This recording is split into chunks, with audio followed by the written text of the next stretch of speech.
पत्नी। दिल छू लेने वाली कहानी। सुबह 9 बजे मेट्रो स्टेशन के भीड़ भरे माहौल में सीढ़ियों के किनारे अपना सिर नीचा किए हुए पवन बड़ा उदास होकर अपने दोस्त बसंत का इंतजार कर रहा था। उसी समय बसंत आता है और पवन के कंधे पर हाथ मारता हुआ पूछता है, अरे यार पवन, तूने तो हद ही कर दी। तेरी शादी को अभी 1 सप्ताह भी नहीं हुआ और तू फिर से ऑफिस जा रहा है। यार भाभी के साथ छुट्टियां मना, कहीं घूमने जा। भाभी को भी गोवा या शिमला दिखा, घूम फिर मौज कर। बसंत बोले जा रहा था, लेकिन पवन था कि अपना सिर उठा ही नहीं रहा था। यह देखकर बसंत ने गंभीर होकर पूछा, यार सब कुछ ठीक तो है ना? तू इतना उदास क्यों दिख रहा है? पवन तब भी चुपचाप था। यह देखकर बसंत ने कहा, तबीयत तो ठीक है न तेरी और भाभी की? यार तू कुछ बोलता क्यों नहीं? घर में सब ठीक तो है ना?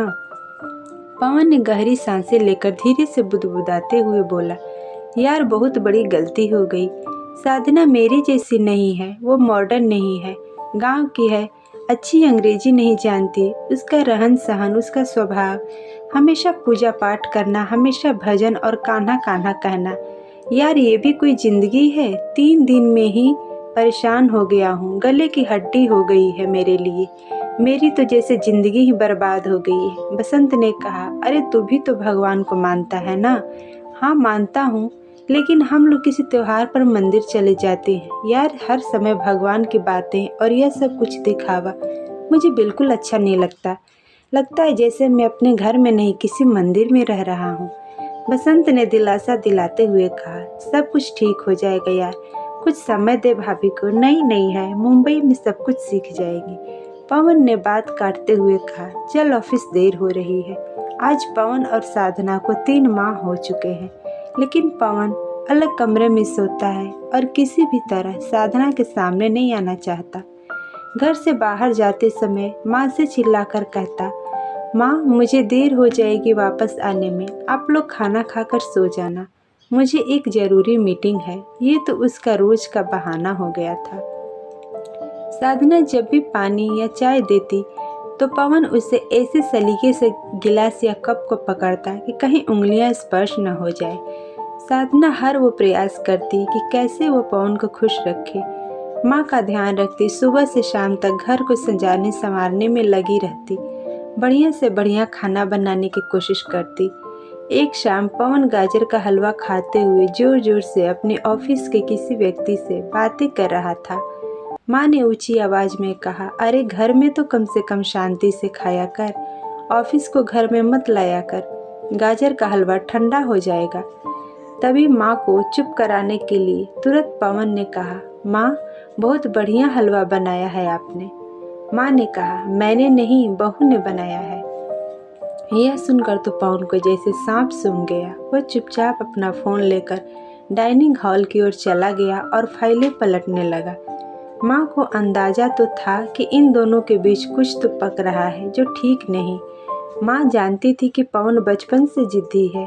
माँ भी सोच रही थी कि पवन और साधना को कुछ समय चाहिए, धीरे धीरे सब ठीक हो जाएगा। वो साधना से बहुत प्यार करती थी। कई बार कई मामलों में समझाने के लिए शब्द कम पड़ जाते हैं, क्योंकि इतने दिनों में साधना ने अपनी सासू माँ को अपनी सगी माँ से बढ़कर प्यार किया था, क्योंकि साधना ने अपनी माँ को बचपन में ही खो दिया था। पिता ने ही माँ और बाप दोनों का प्यार दिया था और उसे शादी के समय बोले गए पिता के वो शब्द भी अच्छे से याद थे जो उन्होंने आंसू बहाते हुए विदाई के समय कहे थे, बिटिया अब से ससुराल ही तेरा घर है और सास ससुर ही तेरे माता पिता। साधना अपना कर्तव्य निभाने में कोई कसर नहीं छोड़ती थी, लेकिन पवन का यह स्वभाव उससे हर पल कांटे के जैसे चुभ रहा था। वो अपने घर में ही ऐसे महसूस कर रही थी जैसे वो पवन के लिए बोझ है। साधना ने ठान लिया कि अब वो ज़्यादा चुप नहीं रहेगी। वो इस विषय में पवन से खुल के बात करेगी कि क्या कमी है मुझ में, क्यों वो एक ऐसे गुनाह की सज़ा सह रही है जो उसने कभी की ही नहीं। वो ऐसा सोच ही रही थी कि पवन चिल्लाया, माँ ऑफिस का टिफिन लगा दिया है क्या? साधना ने टिफिन उठाकर पवन की ओर बढ़ाया, लेकिन जैसे ही पवन ने टिफिन का हैंडल पकड़ा, साधना ने उसका दूसरा हिस्सा नहीं छोड़ा और बोली, मैं आपसे कुछ बात करना चाहती हूँ, और भरे हुए गले से आंसू बहाते हुए बोली, यदि मैं तुम्हें पसंद नहीं हूँ तो मुझे मेरे पापा के घर छोड़ आओ। पवन कुछ बोल नहीं पाया, बस धीरे से बोला, ओके, देखता हूँ। साधना की ये बातें जैसे पवन के कानों में जोर जोर से गूंज रही थी। पूरा दिन उसका काम करने में मन नहीं लगा। वो सोच रहा था, क्या हो रहा है मेरे जीवन में, किसकी गलती है, क्यों यह सब कुछ हो रहा है। साधना सुंदर है, पढ़ी लिखी है, लेकिन आखिर क्यों। जो भी हो, अंदर से कहीं लग रहा था कि चलो अच्छा है, बला टली, वो अपने घर चली जाएगी, कुछ दिनों में तलाक आदि के पेपर तैयार करवा लूँगा, वो भी किसी और से शादी कर सकती है और मैं भी आज़ाद। वो इस उधेड़ बुन में पूरा दिन कुछ काम न कर सका और टिफ़िन भी खाना भूल गया। वो जैसे ही घर पहुंचा तो क्या देखा, माँ बिस्तर में पड़ी हुई है, उसे बहुत तेज बुखार है। साधना ने कहा, सुनिए, माँ को जल्दी किसी अच्छे डॉक्टर के पास ले चलिए, मैं सुबह से कह रही हूँ, चलिए किसी डॉक्टर के पास चलते हैं, तो माँ मना कर रही हैं। माँ कराहते हुए बोली, अरे रहने दे बेटा, थोड़ा बुखार है, दवा खाकर ठीक हो जाऊंगी। पवन ने माँ के माथे पर हाथ लगाकर देखा तो कहा, अरे माँ, बुखार से आपका शरीर तप रहा है। तुरंत टैक्सी मंगाकर वो माँ को लेकर अस्पताल पहुंचा। पूरे रास्ते साधना माँ को संभाले रही और माँ के लिए लगातार भगवान से प्रार्थना कर रही थी और दिलासा देती रही कि आप ठीक हो जाओगी, आप चिंता मत कीजिए। डॉक्टर ने थोड़ी देर चेकअप किया और एक्सरे के बाद बताया कि पवन की माँ के पेट में रसोली है, जिसका ऑपरेशन जल्द ही करना बहुत ज़रूरी है। पवन के पूछने पर डॉक्टर ने बताया 5 लाख रुपए की ज़रूरत पड़ेगी और उसके पास केवल 1 दिन है पैसे का इंतजाम करने के लिए। यह सुनकर पवन के डर के मारे हाथ पैर कांपने लगे। वो सोचने लगा, अभी शादी के समय ही तो कर्ज लिया था, दोस्तों को पार्टी देने में उसके सारी जमा पूंजी भी चली गई थी, लेकिन वो अस्पताल के बाहर आकर जिससे भी हो सकता था फ़ोन लगाना शुरू किया। सभी दोस्तों ने कुछ न कुछ बहाना बनाकर और दुख जताकर फ़ोन रख दिया। उसने ऑफिस में फ़ोन किया, वहाँ से भी मालिक ने कहा, देखो पवन, लॉकडाउन के बाद वैसे भी हमारी कंपनी लॉस में चल रही है और तुम पहले भी एडवांस ले चुके हो, सॉरी, अभी हम आपकी कोई मदद नहीं कर सकते। पवन पूरे 2 दिन तक पैसों के इंतजाम में जहाँ जा सकता था वहाँ गया, लेकिन उसके हाथ निराशा ही लगी।